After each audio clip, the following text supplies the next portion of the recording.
सुशांत सिंह राजपूत मामले में supreme court में दलीलें जारी है। रिया चक्रवर्ती ने मांग की है कि जांच मुंबई पुलिस ही करे और जांच को पटना ट्रांसफर नहीं किया जाए। इस सुनवाई में सुशांत के पिता के वकील विकास सिंह ने सुप्रीम कोर्ट में कहा है कि मीडिया रिपोर्ट के मुताबिक महाराष्ट्र के मुख्यमंत्री के बेटे का नाम आया है, इस पर विचार करना जरूरी है। उन्होंने आगे कहा कि सीआरपीसी की हत्या कौन कर रहा है ये साफ है।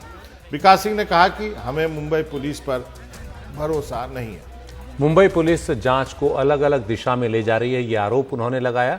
डेड बॉडी पर जो निशान थे वो बेल्ट के हो सकते हैं, ये भी उनकी दलील है। सुशांत की बहन के पहुंचने से पहले शव को उतार लिया गया। बहन ने शव को बिस्तर पर पड़े देखा, कभी उसे फांसी पर लटके हुए नहीं देखा। ये विकास सिंह दलील दे रहे हैं रिया चक्रवर्ती की ओर से। और रिया चक्रवर्ती के ये सुशांत के परिवार की ओर से, और उधर रिया चक्रवर्ती की ओर से वरिष्ठ वकील अभिषेक मनु सिंघवी जो हैं वो दलील दे रहे हैं। और हमारे सहयोगी आशीष भार्गव हमारे साथ जुड़ गए हैं। आशीष, जो शुरुआत में जब अभिषेक मनु सिंघवी ने की थी तो उन्होंने भी काफी दलीलें दी है, अब स्थिति क्या है वहां पर?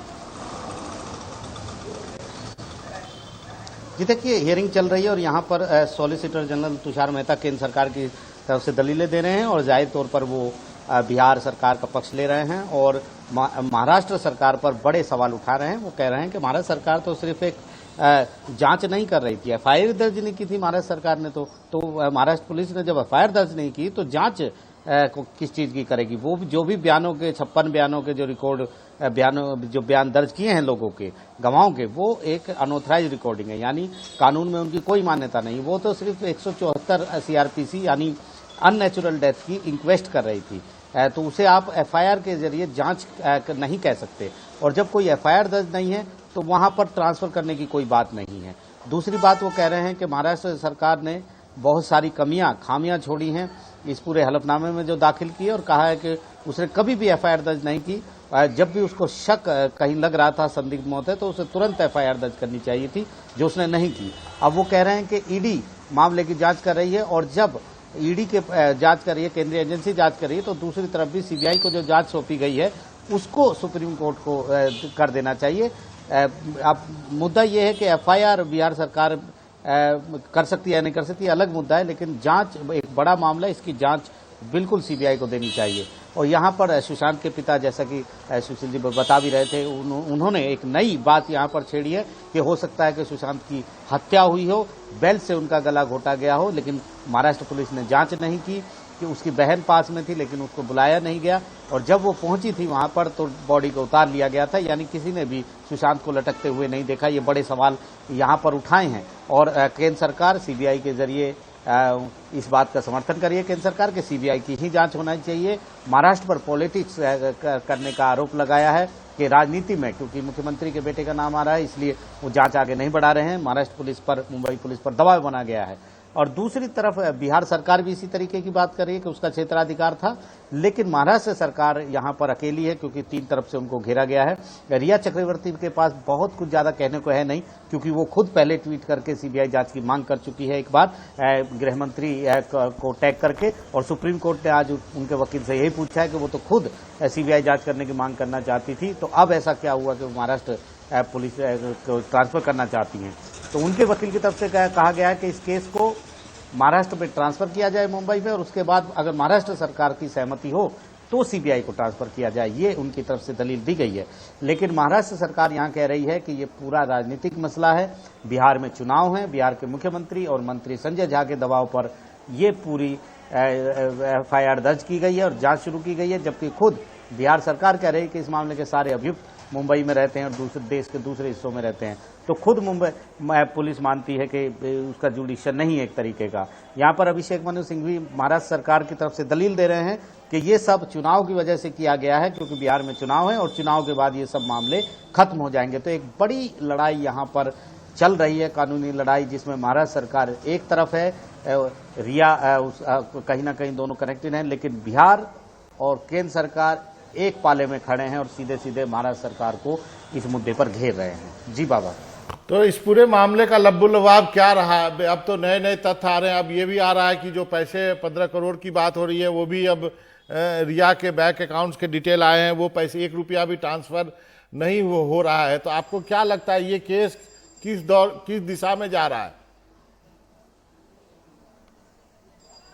जी देखिए, यहाँ पर अब एक बड़ा सवाल हो गया है, क्योंकि सीबीआई की जांच हो चुकी है। हम अभी भी देखते हैं कि जब कोई बड़े मसले इस तरह के संदिग्ध मामले जब होते हैं तो केंद्रीय एजेंसी से जांच की मांग कराई जाती है। तो यहाँ पर एक दूसरे तरीके से सीबीआई के पास जांच लाई गई है, मुझे ये लगता है, क्योंकि महाराष्ट्र सरकार किसी भी सूरत में सीबीआई को ये केस नहीं दे रही थी और कंसेंट बहुत जरूरी है।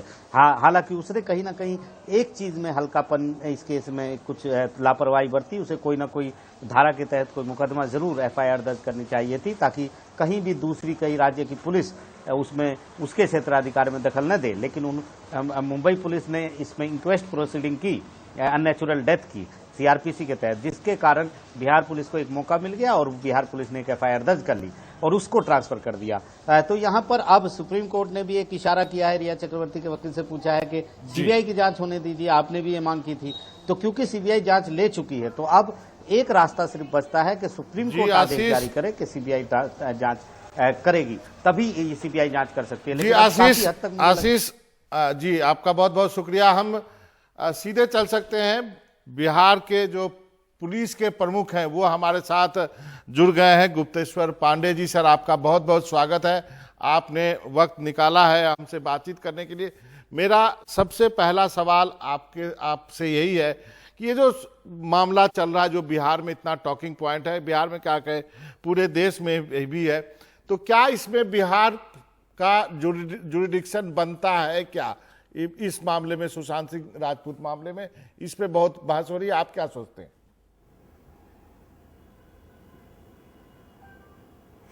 हम ये सोच रहे थे कि देखिए हमारे हिसाब से ये बनता है क्योंकि इसमें मनी ट्रेल है।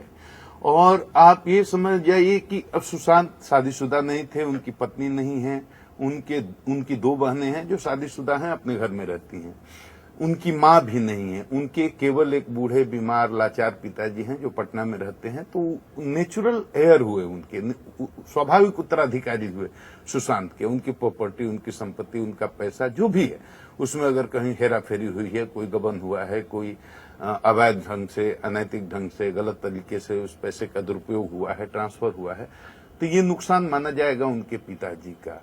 तो partial cause of action Bihar भी बनता है, इसी आधार पर यह मुकदमा हुआ था। अब तो इस विषय पर माननीय सर्वोच्च न्यायालय में बहस हो रही है, तो इस पर अब मैं नहीं समझता हूं कि इस बहस को हम लोगों को आगे बढ़ाना चाहिए। मेरा बहुत लिमिटेड नॉलेज है कानून का, मैं साइंस का विद्यार्थी रहा हूं। यदि कोई घटना, अपराध तो नहीं कहूंगा, घटना यदि मुंबई में हुआ है तो क्या उसकी एफआईआर बिहार में हो सकती है? मैं ये आपसे जानना चाहता हूं, क्या ऐसा होता है क्या? 0 एफआईआर वैसे मैंने सुना है।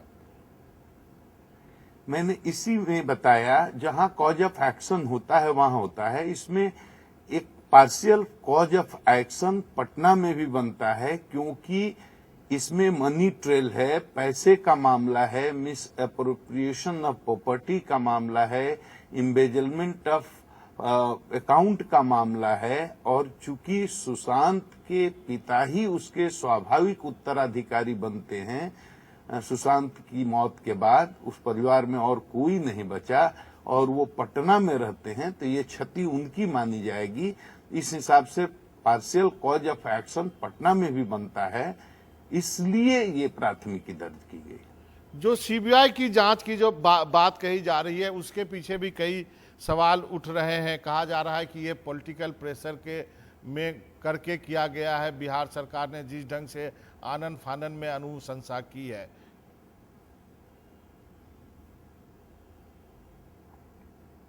हम कह रहे हैं मनोरंजन जी, जैसे प्राथमिकी जब हो जाएगी, एफआईआर जब हो जाएगा, तो उसकी अंतिम परिणति होगी कि अनुसंधान होगा, उसमें या तो कांड सही माना जाएगा या गलत माना जाएगा, लेकिन कांड में अंतिम प्रतिवेदन समर्पित होगा।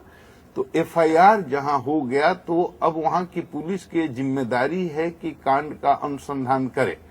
तो प्राथमिकी दर्ज हो गई और यहां से अनुसंधान करने के लिए 4 लोगों की टीम मुंबई गई।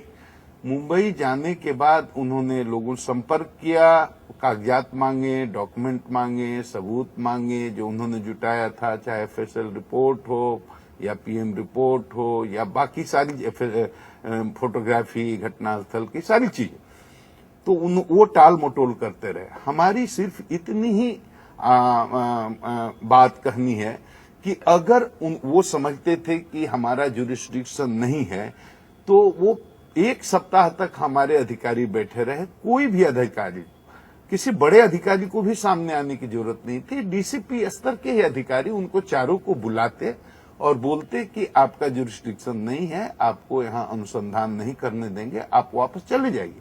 तो कोई दिक्कत नहीं है, वापस आ जाते। फिर हम कोर्ट के माध्यम से कोई रास्ता निकालते, कोर्ट में प्रार्थना करते कि हमको अनुसंधान करने की अनुमति दी जाए, मुंबई पुलिस को आदेश किया जाए कि हमको सहयोग करे। लेकिन ये ऐसा कुछ नहीं हुआ। तब हमने एक विनय कुमार नामक IPS अधिकारी को भेजा कि कुछ कम्युनिकेशन गैप हो रहा है, तो शायद ये जाकर के बड़े अधिकारियों से मिलेंगे और बात करेंगे तो सहयोग मिलेगा। तो विनय तिवारी अगर गए तो शाम को वहां पहुंचते हैं, दूसरे दिन इनको बुला करके, वहां के SP IPS ऑफिसर हैं, डायरेक्ट रिक्रूट हैं, उनको बुला करके CP बोल देते कि आप अपनी टीम लेकर के वापस चले जाएं, आपका जुरिस्डिक्शन नहीं बनता है, हम आपको अनुसंधान नहीं करने देंगे। तो ये टीम लेकर वापस आ जाते, कहीं कोई झगड़ा झंझट की संभावना ही नहीं थी, इतना विवाद भी नहीं बढ़ता। लेकिन जब ये गए तो इनको सूचना देकर गए, जाने का पर्पस बता करके गए। लेकिन जी, 2 सवाल बनता है। लेकिन रात में इनको मध्य रात्रि में जाके जब क्वारंटीन कर दिया गया, जी क्वारंटाइन कर दिया गया था, वो मामला बहुत। मेरा 2 सवाल है। आपने एक तो कहा उसके बाद में ये विवाद बढ़ा। आपने कहा कि मनी ट्रेल है। क्या बिहार पुलिस को मनी ट्रेल का पता चल गया है कि पैसे का लेन देन हुआ है? क्योंकि अब लेटेस्ट खबर आ रही है, रिया के बैंक अकाउंट में कोई पैसा ट्रांसफर ही नहीं हुआ। नंबर 1। नंबर दूसरा सवाल यह है कि आज सुप्रीम कोर्ट में मुख्यमंत्री के बेटे का जिक्र हुआ है। क्या ये 2 चीजें आपके जांच में भी मिली थी?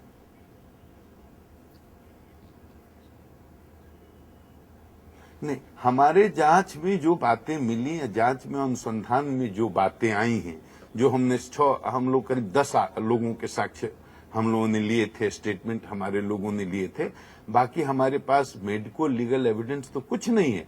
हमारे पास FSL की रिपोर्ट नहीं है, हमारे पास इंक्वेस्ट की रिपोर्ट नहीं है, हमारे पास PM रिपोर्ट नहीं है, हमारे पास वहां का CCTV फुटेज नहीं है, हमारे पास वहां की फोटोग्राफी और वीडियोग्राफी घटनास्थल की नहीं है।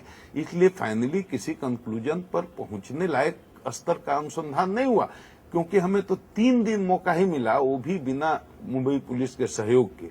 बाकी 3 दिन 6 दिन जो टीम रही, बाकी 3 दिन विनय तिवारी के क्वारंटीन होने के बाद तो वो छुपी रही, वो बाहर निकले ही नहीं।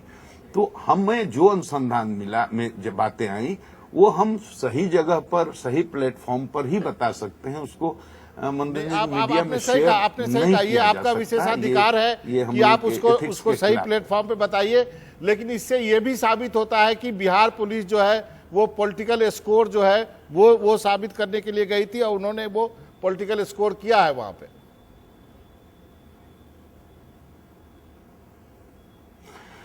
मनोरंजन जी, अब ये पॉलिटिकल हो गया है, अब इसको बना दिया गया है।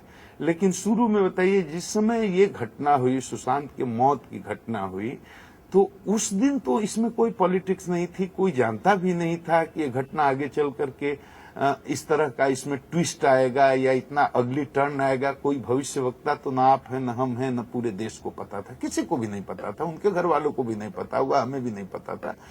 तो सबसे पहले यहाँ के सिंह के जो पिता हैं उनके घर मैं गया था, मुख्यमंत्री जी का शोक संवेदना लेकर के सबसे पहले गया था। और मैंने जाकर कहा था, माननीय मुख्यमंत्री जी बिहार के बहुत दुखी हैं, उन्होंने अपनी शोक संवेदना प्रकट करने के लिए मुझको भेजा है। तो सबसे पहले गया था मैं। और उसी दिन आपको मनोरंजन जी मैं बताऊं, मैंने वहां के पुलिस कमिश्नर को फोन किया, फोन उन्होंने रिस्पॉन्ड नहीं किया। और मैंने तब अपने को इंट्रोड्यूस करते हुए उनको SMS भेजा कि मैं गुप्तेश्वर पांडे, DGP बिहार, ये सुशांत के मामले में जो घटना हुई उसके बारे में थोड़ी जानकारी चाहता हूं कि कैसे हुआ, क्योंकि वो बिहार का बेटा था, अब तो पूरे देश की शान था, वो सब लोगों की सहानुभूति उससे है। तो ये उस दिन की बात है, डे 1। उस दिन तो हमें भी नहीं पता था कि इसमें कोई ट्विस्ट है, या पूरे देश को भी नहीं पता था, एकदम सामान्य बात थी। तो इस सामान्य का भी निर्वहन नहीं किया गया।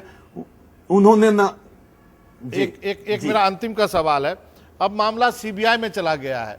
अब सीबीआई के जो हमारे यदि मैं बिहार की तरफ से कहूं तो सृजन घोटाला का क्या हुआ आप वो जानते हैं, वो नबरूना का क्या हुआ वो मामला भी आप जानते हैं।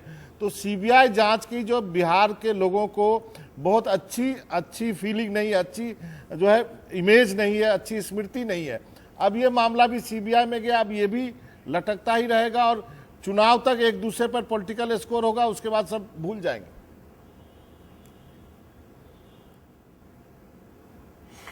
इसके कॉन्सिक्वेंसेज कुछ भी मनोरंजन जी, कुछ ऐसे केसेज होते हैं जिनको खुलने में वक्त लगता है, साक्ष्य को जुटाने में वक्त लगता है, कुछ साक्ष्य नष्ट कर दिए जाते हैं, कुछ करवाए जाते हैं, तो कई मामले खुलते भी नहीं है। ये भी नहीं है कि सारे के सारे मामले खुल ही जाते हैं जी।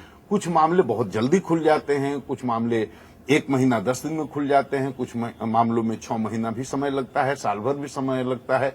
और ऐसे केवल सीबीआई की बात नहीं है, किसी भी दुनिया की इन्वेस्टिगेटिंग एजेंसी की बात आप ले लीजिए, दुनिया की कोई भी इन्वेस्टिगेटिंग एजेंसी हो, वो समय सीमा तय नहीं कर सकती कि कितना दिन में एक केस खुल जाएगा और सत्य प्रकाशित उद्घाटित हो जाएगा। चाहे वो जिला पुलिस करे, मुंबई पुलिस करे, बिहार पुलिस करे, सीबीआई करे, एनआईए करे, कोई भी चाहे दुनिया की बेस्ट से बेस्ट भी एजेंसी हो, वो केस के चरित्र पर डिपेंड करता है, उसके नेचर पर डिपेंड करता है, उसमें हजारों फैक्टर्स होते हैं। जी सही तो इन्वेस्टिगेशन तो एक बहुत बड़ा साइंस है और उसमें बहुत तरह के फैक्टर्स होते हैं, एविडेंस जुटाने पड़ते हैं। तो कोई जरूरी नहीं कि हर केस खुल ही जाए, नंबर 1। चलिए, मैं और हर केस एक निश्चित समय सीमा के अंदर खुल जाए, ये भी बिल्कुल जरूरी नहीं। तो समय जो भी लगे, मैं आपकी बात समझ गया सर। आपने उम्मीद करनी चाहिए कि मैक्सिमम केसेस खुल जाते हैं तो ये खुलेगा। जी, आपने वक्त निकाला सर, आपकी बात मैं समझ गया, आपने बहुत अच्छी तरह से सारी चीजें बताई। लेकिन ये भी सही है कि आपने कहा कि ये मामला राजनीतिक हो गया है। आपका बहुत बहुत शुक्रिया। लेकिन चलते चलते अपने दर्शकों को एक चीज और कहूंगा कि पिछले 30 दिनों में मुंबई में 3 और कलाकार ने सुसाइड किया है। आशुतोष भाकरे, समीर शर्मा जो कि सीरियल्स करते थे, और एक भोजपुरी फिल्म एक्ट्रेस है अनुपमा पाठक। लेकिन इनकी कोई चर्चा नहीं कर रहा है। बिहार में चुनाव है तो कई लोग ये मानते हैं कि ये मामला जो है राजनीतिक हो गया है।